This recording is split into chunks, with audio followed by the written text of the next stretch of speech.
Dear friends, welcome to Biblical Parivartana, welcome to Daily Devotions, దేవుని ప్రేమ ఇదిగో series కింద మనం ధ్యానిస్తున్నటువంటి భాగం నిర్గమకాండం 18వ అధ్యాయం. ఇది మార్చి 7వ తారీఖు చెందినటువంటి వాక్య భాగం. మనం దీని అంతటినీ చదవము. 1 నుండి 12 వరకు మనం చదువుకుందాం. అంతకుముందు ప్రార్థన చేసుకుందాం. మీరు ఈ చాట్లో మీ యొక్క సందేహాలు, మీ యొక్క అబ్జెక్షన్స్, మీ యొక్క వివరణలు, మీ ప్రశ్నలు మీరు దయచేసి అడిగితే అది కొంచెం ఇంట్రెస్టింగ్గా ఉంటుంది, అందరికీ ఉపయోగకరంగా ఉంటుంది. కాబట్టి మీరు దయచేసి మీ యొక్క ప్రశ్నలను ఆ చాట్లో పెట్టండి. ప్రార్థన చేసుకుందాం. May the words of my mouth and the meditation of our hearts be pleasing in thy sight, our rock and redeemer. Amen. నిర్గమకాండం 18వ అధ్యాయం 1 నుండి 12 వరకు చదువుకుందాం.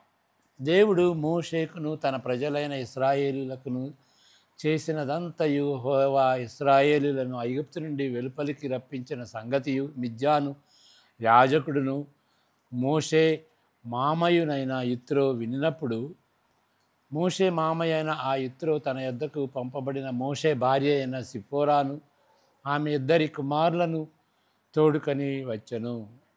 అతడు అన్యదేశములో నేను పరదేశిను అనుకొని వారిలో ఒకనికి గిర్షోము అను పేరు పెట్టెను. నా తండ్రి దేవుడు నాకు సహాయమై ఫరో కత్తివాత నుండి నన్ను తప్పించననుకొని రెండవ వానికి ఎలియజర్ అని పేరు పెట్టెను. మోషే మామయ్యైన యిత్రో అతని కుమారులనిద్దరిని అతని భార్యను తోడుకొని అరణ్యములో దేవుని పర్వతము దగ్గర దిగిన మోషే యొద్దకు వచ్చెను.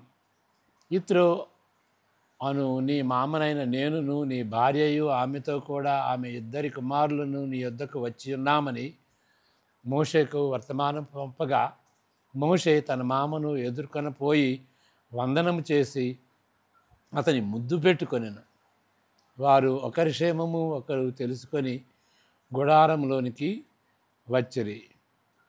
తరువాత మోషే యెహోవా ఇశ్రాయేలీయుల కొరకు ఫరోకును ఐగుప్తీయులకును చేసినదంతయు, త్రోవలో తమకు వచ్చిన కష్టము యావత్తును, యెహోవా తమ్మును విడిపించిన సంగతియు తన మామతో వివరించి చెప్పాను.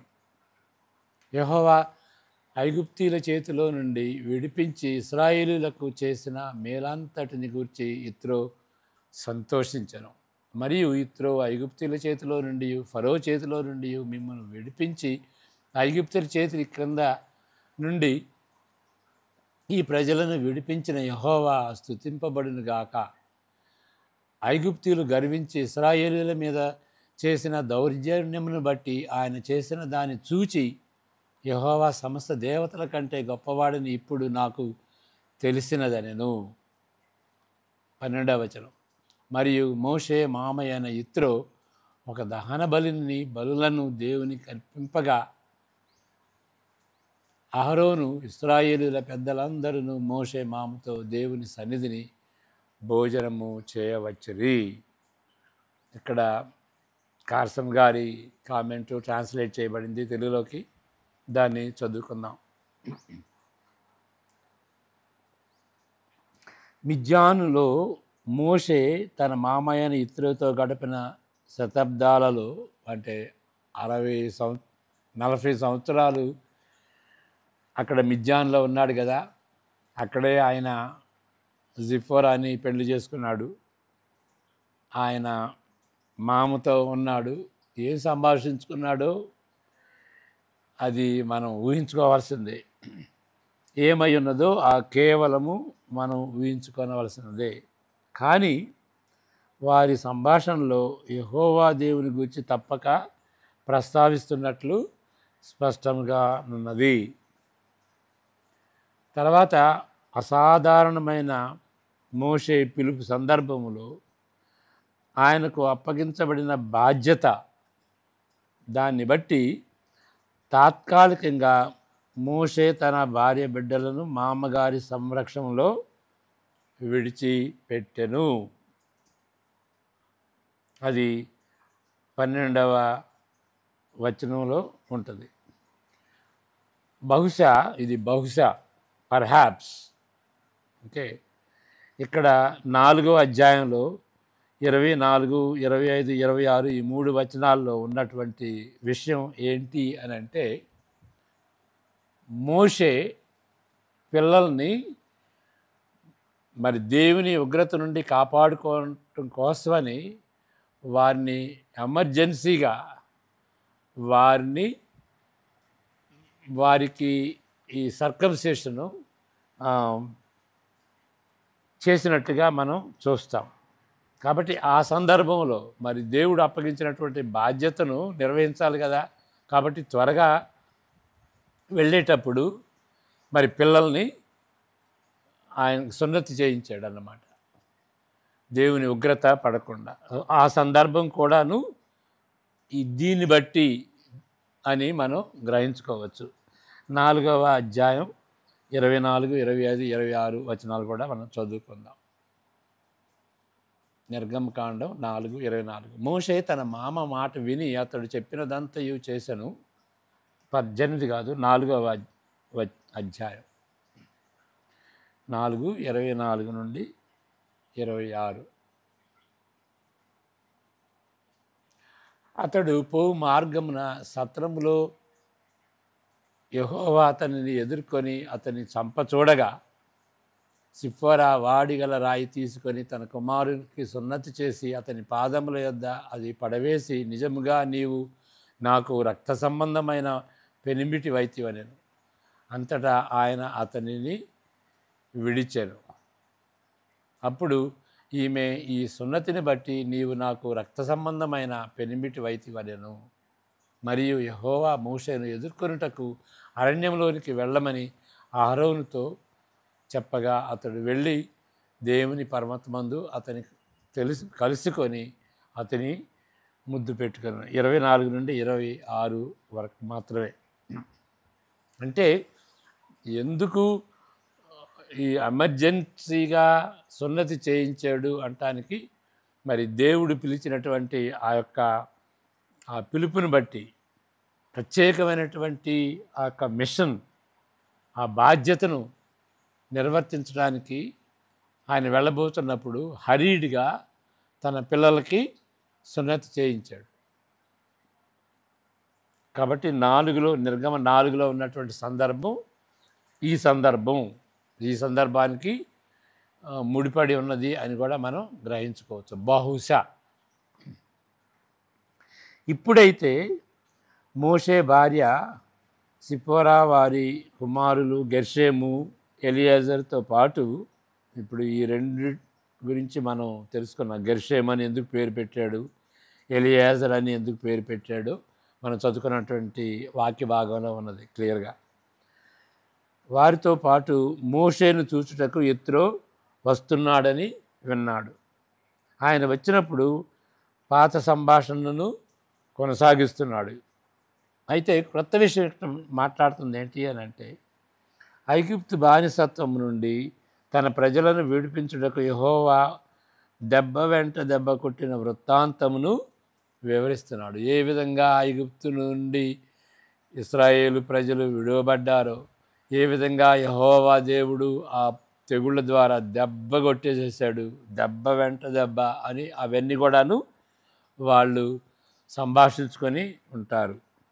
ఇత్రో సంతోషము తన అల్లుని బట్టి కొంత అయ్యుండవచ్చు. సంతోషించాడు కదా ఆయన దగ్గరికి రావటానికి. ఎందుకు? ఆయన అల్లుడు, అందుకని సంతోషించవచ్చు. కానీ వేరే కారణం కూడా ఉంది. ఇత్రో చివరిగా చెప్పిన మాటను బట్టి తలంచిన ఎడల ఆయన నిర్ణయాత్మకమైన సారాంశ పదాలుగా అత్యవసరంగా ఉంటున్నవి. ఐగుప్తీయులు గర్వించి ఇశ్రాయేలీల మీద చేసిన దాన్ని చూచి యెహోవా సమస్త దేవతల కంటే గొప్పవాడని ఇప్పుడు నాకు తెలిసినదనెను. 11వ వచనంలో మనం గ్రహించామన్నమాట. అతను అదంతా విని నిజంగా ఇశ్రాయేలు దేవుడు, యెహోవా దేవుడు నిజమైనటువంటి దేవుడు అని యిత్రో గ్రహించాడు. అంతేకాదు 12వ వచనంలో మనం చూసేది ఏంటంటే, ఆ సజీవుడైనటువంటి దేవునికి, యెహోవా సజీవుడైనటువంటి దేవుడు, ఆ దేవునికి యిత్రో బలులను అర్పించాడు అని మనం 12వ వచనంలో చూస్తుంటున్నాం. ఈ విషయాలను బట్టి మిగిలిన అధ్యాయంలో జరగనున్న సంగతులకు ఒక వేదికగా ఉంటుంది, ఒక ప్లాట్ఫామ్ లాగా ఉంటుంది అన్నమాట. ఈ విషయాలన్నీ కలిసి, ఇప్పుడు చెప్పుకున్నటువంటి విషయాలన్నీ కలిసి ఈ 12వ అధ్యాయం వరకు మిగిలినటువంటి వాక్య అధ్యాయానికి ఇది ఒక స్టేజీ లాగా ఉంటుంది. సరే, మరుసటి దినమున ఏం జరిగింది? నూతనముగా వెలువబడిన రాజ్యపు వ్యవహారాలన్నిటినీ పరిష్కరించుటకు మోషే ప్రయత్నిస్తున్నట్లు యిత్రో గమనిస్తున్నాడు. ప్రతి ఒక్క జడ్జిమెంటు ఆయన దగ్గరికి రావాల్సి వస్తుంది. మరి మోషే తీర్పు తీర్చవలసి వస్తుంది అన్నమాట. దాని అంతటినీ యిత్రో గమనించాడు. పరిపాలన విధానంతో భారీ ఎత్తున పరివర్తన తేవాలని యిత్రో తన జ్ఞానమును బట్టి అంతఃదృష్టితో మోషేను ప్రోత్సహిస్తున్నాడు. మరి అదంతా గ్రహించాడు. ఈ అడ్మినిస్ట్రేషన్లో రిఫార్మేషన్ తీసుకురావాలనేటువంటి రీతిగా ఆయన తలంచాడు. ఇది బాగుండలేదు అని ఆ జ్ఞానంతో, ఆ ఇన్సైట్తో ఆయన ఈ విధంగా చేయమని మోషేను ప్రోత్సహించాడు. అదేంటి అంటే, ఎక్కువ భాగము ఎంతవరకు సాధ్యమైతే అంతవరకు తక్కువ స్థాయిలో న్యాయ తీర్పులు జరిగిస్తూ, మరి ముఖ్యమైనటువంటి వాటి విషయంలో సుప్రీం కోర్టు వలె మోషే ఉండాలి.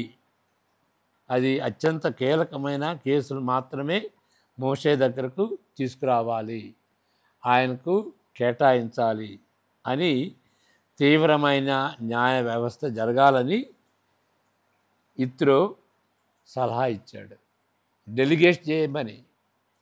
ఓకే, 10 మంది మీద, 100 మంది మీద మరి నాయకుల్ని నియమించి చివరికి మరి వాళ్ళకి తీర్పులు తీర్చుకుని ఏదైతే కష్టతరమైనటువంటి కేసులు వస్తాయో అవి మోషే దగ్గరికి తీసుకురావాలి అని ఆ విధంగా అడ్మినిస్ట్రేటివ్ సలహా ఇచ్చినట్టుగా మనం చూస్తాం.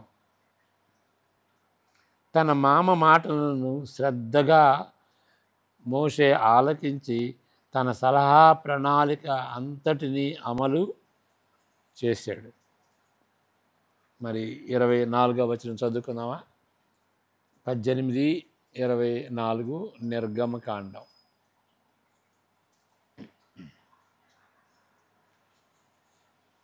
మోషే తన మాట విని అతడు చెప్పినదంతయు చేసెను. దీన్ని బట్టి ఏంటి ప్రయోజనం?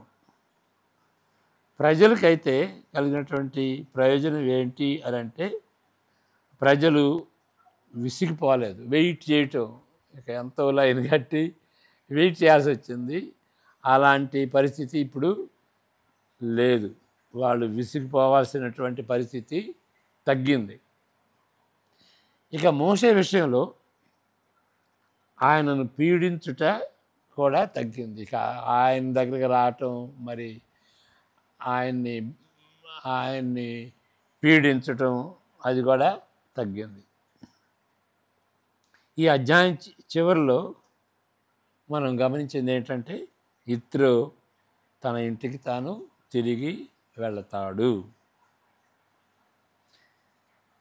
ఒక విధంగా ఈ వృత్తాంతం ఆశ్చర్యకరంగా ఉంటుంది. గమనించండి, ఈ 2 విషయాలు ఆశ్చర్యకరంగా ఉండేటువంటి విషయాలు. దేవుని ప్రవచన వాక్యము లేకుండా ప్రాముఖ్యమైన పరిపాలన విధానం నిబంధన ప్రజల మధ్య ఎందుకు జరిగింది? మోషే ఇశ్రాయేలీలు వాళ్ళకి మంచి సంబంధం ఉన్నది. ఈ అడ్మినిస్ట్రేషన్ అంతా కూడాను మరి దేవుని యొక్క వాయిస్ బట్టి, దేవుని యొక్క ప్రవచనాన్ని బట్టి జరగాలి కదా. ఇలాంటి అడ్మినిస్ట్రేటివ్ రిఫర్మేషను ఇత్రో వలన ఎందుకు జరిగింది? రెండో ప్రశ్న, నిబంధన ప్రజల పరిధి అంచుల దగ్గరనున్న ఇత్రో ఇద్దరు మోషేకు పురోహితుని వలె నమ్మకమైన చెలికాడుగా అద్భుతమైన పాత్ర ఎందుకు పోషించవలసి వచ్చింది? ఇత్రో ఆయన ప్రధాన నాయకుడు కాదు ఇశ్రాయేలీలకి. ఆయన మోషే యొక్క మామ మిద్యానీయుడు. ఆయన సలహా ఇవ్వటం ఏంటి, ఈయన వినటం ఏంటి? ఈ ప్రశ్నలు మనకి ఉంటామన్నమాట. ఒకటేంటి, ఇత్రో మిద్యానీయుడు అనేటువంటి ఇత్రో ఇచ్చినటువంటి సలహా మంచి సలహా, కానీ ఇత్రో మిద్యానీయుడు దేవుని ప్రజలకి ఆయన సలహా ఇవ్వటం ఏంటి? మోషే అలాంటి దైవ సేవకుడు, ఆయనకి ఇత్రో మిద్యాను నుండి వచ్చినటువంటి ఇత్రో సలహా ఇవ్వటం ఏంటి? మరి ఇలాంటి ముఖ్యమైనటువంటి అడ్మినిస్ట్రేటివ్ రిఫర్మేషను ప్రవచనాలు లేకుండా ఇత్రో ఇవ్వటం ఏంటి? ఈ రెండు ప్రశ్నలు అన్నమాట. దానికి జవాబు ఏంటి అంటే, ఈ ప్రశ్నలోనే సమాధానం కూడా ఉన్నది. అందరికీ వర్తించే సామాన్య కృప, దాన్ని కామన్ గ్రేస్ అంటాం. కామన్ గ్రేస్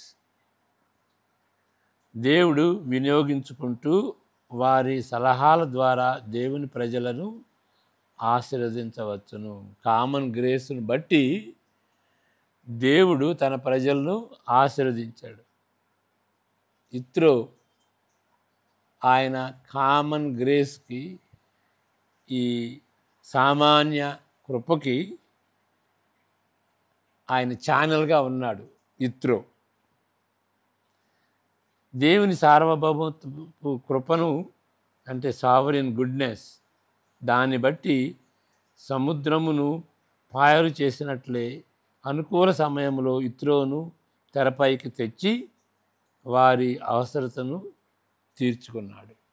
అంటే ఏ విధంగా దేవుడు తన సర్వాధికారాన్ని బట్టి ఎర్ర సముద్రాన్ని రెండు పాయలుగా చేసి మరి వాళ్ళని తగిన కాలంలో ముహూర్తంలో ఆ టయానికి మరి విండుని తీసుకొచ్చి ఎండినటువంటి మార్గంలో వాళ్ళని ఇశ్రాయేలు నడిపించాడు కదా. అదేవిధంగా ఈ తగిన కాలంలో ఇత్రోని వాడుకున్నాడు. ఇప్పుడు కామన్ గ్రేస్ అంటే ఏంటి? దేవుని కృప. ఇప్పుడు కామన్ గ్రేస్ అంటే అందరికీ దేవుడు చూపించేటువంటి కృప, ఫేవర్, దయ, దాతృత్వం. అందరి మీద దేవుడు అందరి మీద వర్షం కురిపిస్తాడు, అందరికీ సూర్యరశ్మి ఇస్తాడు కదా. మరి అది ఏ విచక్షత లేకుండా, వాళ్ళు మంచివాళ్ళు కావచ్చు, చెడ్డవాళ్ళు కావచ్చు, ఏ మతానికన్నా సంబంధించవచ్చు, కానీ దేవుడు అందరి ఎడల చూపించేటువంటి కృప కామన్ గ్రేస్. అది ఆయన సృష్టికర్తగా సృష్టి ఎడల చూపించేటువంటి కృప, దాన్ని కామన్ గ్రేస్ అంటారు. దేవుడు మనుషుల్ని సృజించి వాళ్ళని వెలిగించాడు.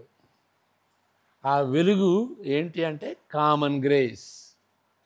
కొన్ని విషయాలు కామన్ సెన్స్ ఉంటుంది, మంచి చెడులు వాళ్ళకి తెలుసు. అది కామన్ గ్రేస్, కామన్గా అందరికీ ఉండేటువంటి కృప. మరి స్పెషల్ గ్రేస్ అంటే ఏంటి అంటే ఇశ్రాయేలుని ఎన్నుకోవటం, వాళ్ళకి వాక్యం ఇవ్వటం, వాళ్ళతో నిబంధన చేసుకోవటం, అది కామన్, అది అందరికీ కామన్గా ఉండేది కాదు. ప్రత్యేకమైనటువంటి కృప, వారి ఎడల చూపించినటువంటి కృప. మరి బైబిల్ ద్వారా, బైబిలు దేవుని యొక్క స్పెషల్ కృప, ప్రత్యేకమైనటువంటి కృప.